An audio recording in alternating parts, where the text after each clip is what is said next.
My fiancé posted, "Sometimes you outgrow people after I lost my job." I commented, "Truth." Then I got hired at double my salary and started dating my new boss. Her DMs when she saw us at the company gala. I, 29 male, spent 4 years building my entire life around a woman who ultimately viewed me as nothing more than a walking ATM. It was a Tuesday afternoon when the ground fell out from under me. The tech company I worked for lost a major round of funding, and they slashed 20% of the workforce before lunch. I walked out of the building with my laptop in a cardboard box, severance paperwork in my pocket, and a profound sense of failure. But I thought I had a solid safety net. I was engaged, and we were planning a wedding for the following spring. I figured I would go home, we would order takeout, she would tell me we would figure it out, and I would start applying for jobs in the morning. I walked into our shared apartment. Fiancée was on the sofa, scrolling through her phone.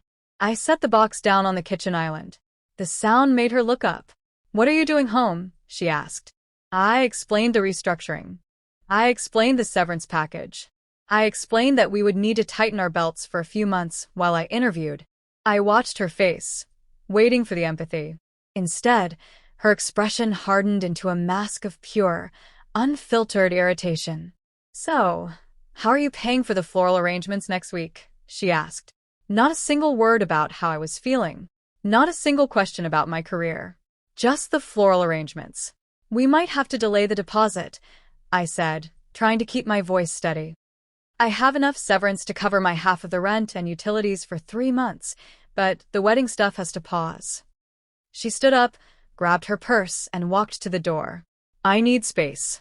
This is unbelievable." She walked out, leaving me alone with my cardboard box. 2 hours later, my phone buzzed. It was an Instagram notification. Fiancée had posted a new photo on her grid.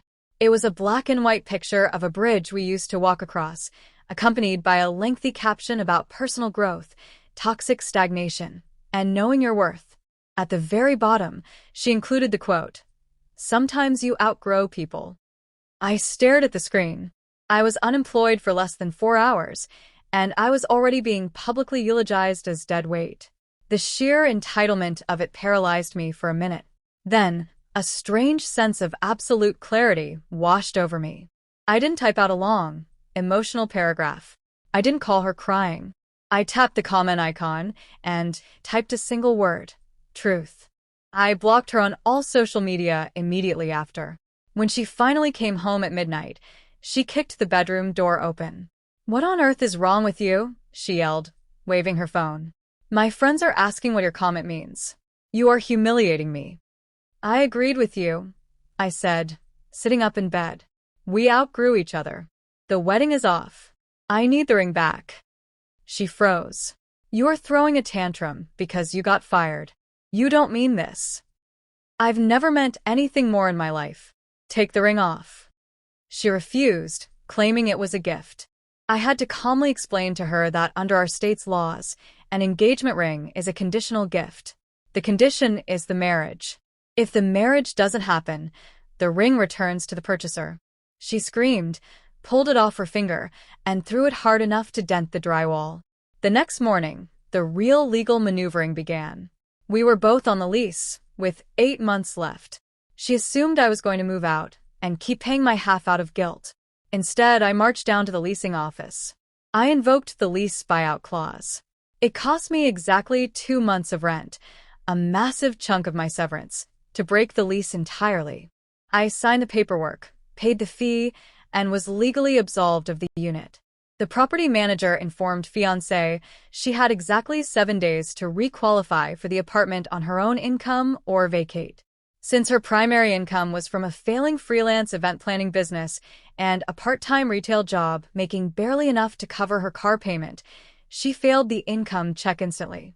The eviction notice sent Fiancée into a blind rage, triggering a smear campaign that was as vicious as it was entirely fabricated.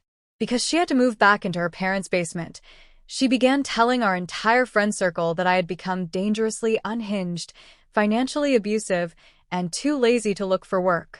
She even tried to steal my car keys off the kitchen counter while I was packing my last few boxes, claiming she needed my car because hers was acting up. I had to physically block the doorway and threaten to call the police before she backed down. Her entitlement reached its peak when she decided to take me to small claims court. 3 weeks after I moved out, a process server handed me papers. She was suing me for $8,000, the exact total of the non-refundable deposits she had paid to the wedding vendors. She claimed we had a verbal contract that I would reimburse her. We had our hearing in late July. She gave a tearful, Oscar-worthy performance to the judge about how I abandoned her. The judge, an older man with zero patience for nonsense, just sighed and asked to see the vendor contracts. I handed over the copies I had subpoenaed. "Ma'am," the judge said, peering over his glasses, "your signature is the only one on these documents. He is not listed as a financially responsible party on the catering, the venue, or the florist. Case dismissed with prejudice." She stormed out of the courthouse. While she was busy plotting lawsuits, I was grinding. I spent 12 hours a day upskilling, running data models, and interviewing. In August, I landed a final round interview at a massive, industry-leading analytics firm. That is where I met Boss. Boss, 32 female, was the senior director of operations. She was sharp, commanding, and possessed this incredible ability to read a room in seconds. During the technical interview, she threw a complex forecasting problem at me that had stumped their previous analyst. I solved it on the whiteboard in 15 minutes. She didn't smile, but she nodded, and that nod felt better than any compliment I had ever received. They offered me the job the next day.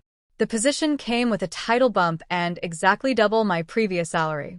Working under Boss was an education in competence. We spent late nights in the office going over quarterly reports, optimizing data pipelines, and slowly getting to know each other. There was a clear, undeniable spark, but neither of us crossed the line. It was strictly professional until December, when corporate reorganized our division. I was promoted and transferred to the strategy team, reporting to a completely different vice president. The day my transfer became official, Boss walked into my new office, closed the door, and leaned against the glass. "You don't report to me anymore," she said, her tone perfectly even. "I don't," I replied. "So, if you were to ask me to get dinner on Friday, HR wouldn't have a problem with it." We went to dinner that Friday. We laid all our cards on the table, including my recent explosive breakup and her intense work schedule.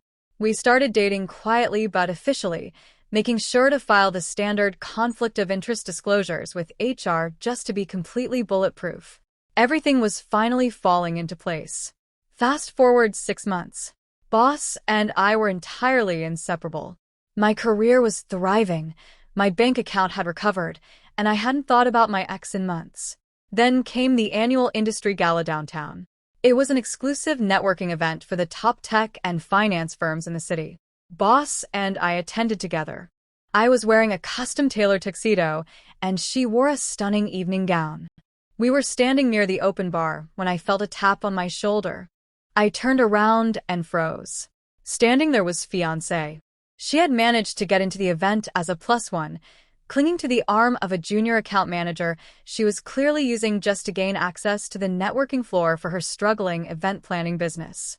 She looked me up and down, her eyes widening as she took in the tailored suit and the expensive watch on my wrist. Then she looked at Boss.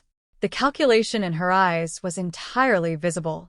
"Well," Fiancée said, her voice dripping with artificial sweetness, "I guess unemployment didn't last long. Did you have to find a sugar mama to pay for the suit, or did you rent it?" I stared at her, genuinely amazed by the audacity. Before I could even open my mouth, Boss stepped forward, extending a hand with flawless grace. "You must be the ex," Boss said, her voice smooth and unbothered. "I am the sugar mama. Though, on paper, I am the senior director of operations. And he is the lead strategist on a portfolio grossing $12 million this quarter. I am just incredibly lucky he had a free evening to escort me." Fiancée's face cycled through shades of red and pale white.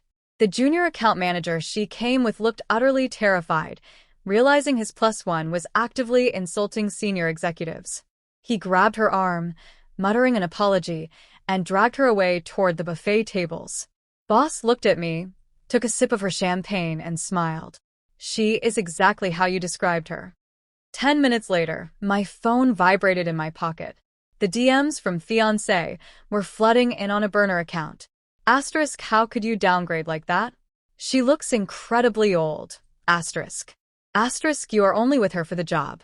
Everyone sees it. Asterisk. You owe me an apology for embarrassing me in front of my date.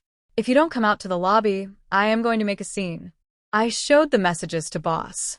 She raised an eyebrow, signaled to one of the event security guards she knew personally, and pointed toward the buffet. We watched from across the room as security approached her, checked her credentials, and quietly escorted her and her thoroughly mortified date out the side exit of the ballroom. I thought the public humiliation would finally force her to leave me alone. But entitlement is a dangerous disease. On Monday morning, I was called into the HR department at my firm. The director of human resources was sitting at a massive conference table, looking deeply uncomfortable. She slid a printed document across the table.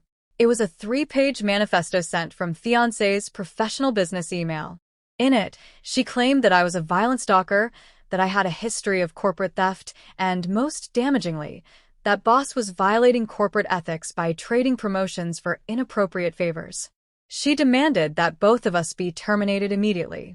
She had crossed the line from petty X to legally actionable threat. I didn't panic. I pulled out my phone and forwarded the HR director the digital copies of my small claims court dismissal, the police report from when she tried to steal my car, and the time-stamped, unhinged DMs from the Gala. The HR director reviewed the documents, sighed heavily, and shredded Fiancée's email right in front of me. Consider this matter closed internally, she said. But I highly recommend you seek outside counsel. Boss and I did exactly that. We hired a ruthless litigator who specialized in corporate defamation.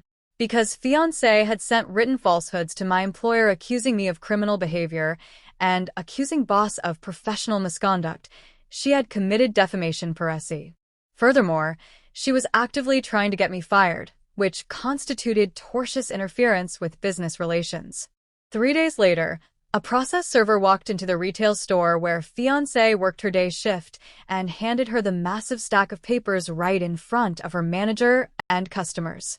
During the discovery phase, my lawyer subpoenaed her phone records and text messages. We struck gold. She had texted a friend the morning after the gala. I don't care if it is a lie, I am emailing his HR department. I want him fired. I want him to lose everything. It was documented, undeniable proof of malicious intent. Her public defender, because she couldn't afford a real civil attorney, advised her to settle immediately. She was facing bankruptcy, massive punitive damages, and a potential criminal charge for harassment. We offered her a settlement with very strict terms. First, she would drop any and all future claims. Second, she would pay our legal fees via a court-ordered, garnished payment plan. Third, she was required to post a legally binding public apology, drafted by my lawyer, on all of her social media platforms and LinkedIn, keeping it pinned for 90 days. She had no choice but to sign. The following Tuesday, her Instagram, Facebook, and LinkedIn simultaneously updated with the same post. I am issuing this public apology to my former fiancé and his colleague. I fabricated malicious, false statements regarding their personal and professional conduct and submitted these lies to their employer in an attempt to cause them financial ruin. I take full responsibility for my defamatory actions. The fallout was immediate. Her event planning business lost its remaining clients within 48 hours. The junior account manager she took to the gala publicly distanced himself from her, and her social circle entirely ostracized her to avoid being associated with a documented liar. She had tried to ruin my life because she felt entitled to it. Instead, she systematically dismantled her own. Sometimes you really do outgrow people. And sometimes you just have to legally compel them to stay in the dirt where they belong. If you want to read more stories about entitled people getting exactly what the law says they deserve, make sure to hit that subscribe button. It is completely free, unlike my ex's legal fees.